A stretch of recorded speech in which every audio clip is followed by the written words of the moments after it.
Hello, dear students. Today we are going to study about gross investment versus net investment. सकल विनियोग बनाम शुद्ध विनियोग या सकल निवेश वर्सेस शुद्ध निवेश। आज इसके बारे में आप सीखेंगे कि ये क्या होते हैं, दोनों के बारे में, सकल निवेश और शुद्ध निवेश। प्यारे बच्चों, सकल निवेश जो है वो लेखा वर्ष के दौरान स्थिर परिसंपत्तियों को खरीदने के साथ साथ माल सूची स्टॉक पर किया गया खर्च है। यानी कि जो सकल निवेश क्या है, जो स्थिर परिसंपत्तियां हैं उनको खरीदे, कोई भी फर्म जो है वो मशीनें वगैरह खरीदती है और उसके माल सूची स्टॉक पर जो भी खर्च किया जाता है वो कहलाता है सकल निवेश अथवा सकल विनियोग, ग्रॉस इन्वेस्टमेंट। सकल विनियोग में वर्तमान घिसी पिटी परिसंपत्तियों के स्थान पर नई परिसंपत्तियों को खरीदने के लिए किया गया खर्च भी सम्मिलित होता है। यानी जो फर्म के पास जो घिसी पिटी जो परिसंपत्तियां हैं उनको नया करने के लिए, उनको जो है खरीदने के लिए जो खर्च होगा वो भी इसमें शामिल रहता है।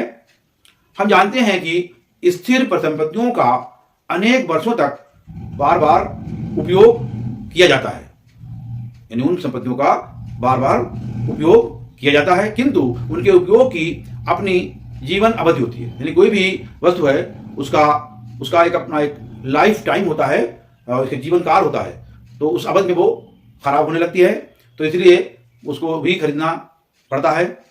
उपयोग की अपनी जीवन अवधि होती है। इन परिसंपत्तियों की इनमें टूट फूट भी होती है अथवा अप्रचलन, यानी जो प्रचलन से बाहर हो जाती हैं, और आकस्मिक हानि, अचानक जो हानि हो जाती है या कोई भी परिसंपत्ति डैमेज हो जाती है, तो वहां पर ऐसे होने पर इनके पुनः स्थापना की आवश्यकता पड़ती है। यानी कोई भी परिसंपत्ति है, कोई भी इंस्ट्रूमेंट है, उसको अगर वो खराब हो जाती है तो उसको पुनः जो है उसकी स्थापना करना पड़ती है। या अभी कोई मशीन प्रचलन में नहीं है, कोई नई मशीन उसकी जगह ले लेती है, तो क्या होता है कि हम उसको हटाना पड़ता है और नई मशीन को लगाना पड़ता है।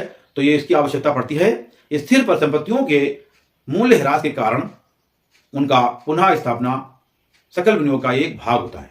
यानी जो इनमें मूल्य ह्रास भी होता है, डिप्रिसिएशन, तो ये भी एक, जब हम पुनः स्थिर संपत्ति को जो है पुनर्स्थापित करेंगे, इसका स्थापना करेंगे, उसके स्थापन करेंगे, तो उसका जो सकल विनियोग है ये उसका एक भाग होता है।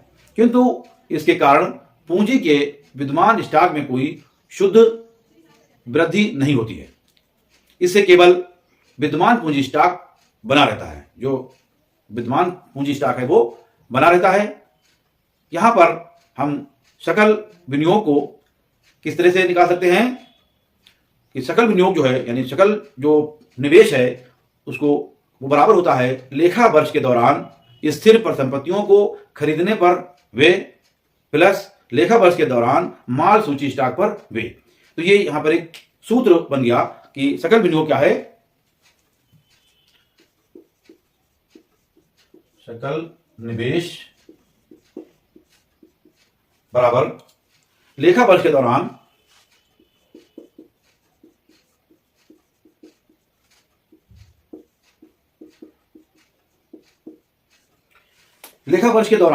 स्थिर परिसंपत्तियों को खरीदने पर वे, स्थिर परिसंपत्तियों को खरीदने पर व्यय या खर्च, प्लस इसमें क्या जुड़ा होता है, लेखा वर्ष के दौरान माल सूची स्टॉक पर वे, प्लस लेखा वर्ष के दौरान माल सूची, जो माल सूची है, माल सूची स्टॉक पर वे। तो ये होता है सकल निवेश।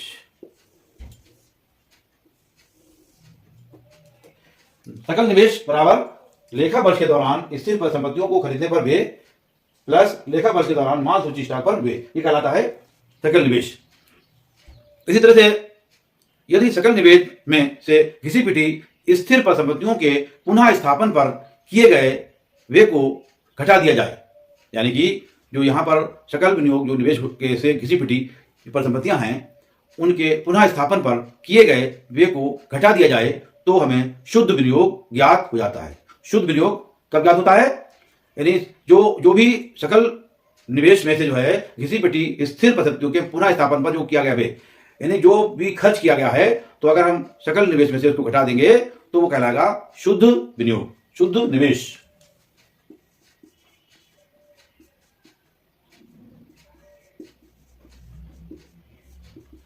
शुद्ध निवेश क्या होता है?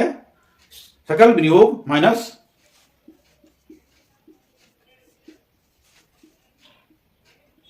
विनियोग है या निवेश, एक ही बात है। सकल विनियोग अथवा निवेश दोनों लिखते हैं,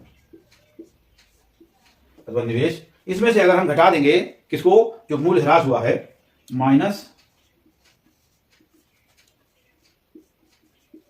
मूल्य ह्रास की मूल्य में कमी आ जाती है, तो यहां पर हमें प्राप्त हो जाएगा सकल शुद्ध निवेश। ये शुद्ध निवेश प्राप्त हो जाएगा।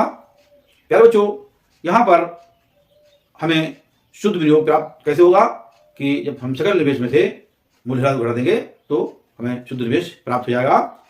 और इस प्रकार सकल निवेश से स्थिर परिसंपत्तियों के मूल्य ह्रास को घटाने से शुद्ध विनियोग प्राप्त हो जाता है।